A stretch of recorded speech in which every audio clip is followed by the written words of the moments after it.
ইউরোপের তিন পরাশক্তি Spain, France ও ইংল্যান্ডের পর শেষ দল হিসেবে সেমিফাইনাল নিশ্চিত করেছে আর্জেন্টিনা। আর এরই মধ্য দিয়ে চূড়ান্ত হলো বিশ্বমঞ্চের শেষ চারের লাইন আপ। এই চার হেভিওয়েট দলের সেমিফাইনালে ওঠার ফলে ফুটবল দুনিয়ায় সৃষ্টি হলো এক অনন্য ও বিরল নজির। ফুটবল প্রেমীরা নিশ্চিত হয়ে গেছেন যে এবারের সোনালী ট্রফিটি কোনো নতুন দেশের ঘরে যাচ্ছে না। বিশ্বকাপের সুদীর্ঘ ইতিহাসে এই নিয়ে মাত্র তৃতীয়বারের মতো সেমিফাইনালের প্রতিটি দলই সাবেক চ্যাম্পিয়ন। এর আগে ১৯৭০ সালে পেলের ব্রাজিল, ইটালি, উরুগুয়ে ও পশ্চিম জার্মানিকে নিয়ে প্রথমবার এমন ঘটনা ঘটেছিল। পরবর্তীতে ১৯৯০ সালেও আর্জেন্টিনা, ইটালি, ইংল্যান্ড ও পশ্চিম জার্মানি মিলে এই রেকর্ডের পুনরাবৃত্তি ঘটায়।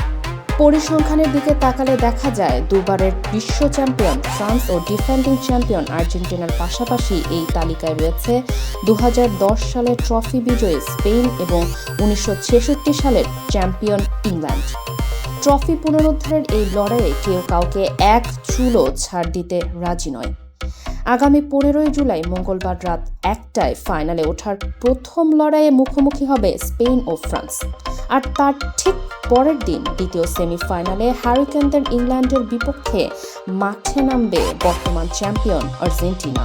সাবেক চার বিশ্বসেরার এই হাড্ডাহাড্ডি লড়াইয়ে কার মাথায় উঠবে রাজমুকুট তা দেখতে মুখিয়ে আছে কোটি কোটি ফুটবল অনুরাগী।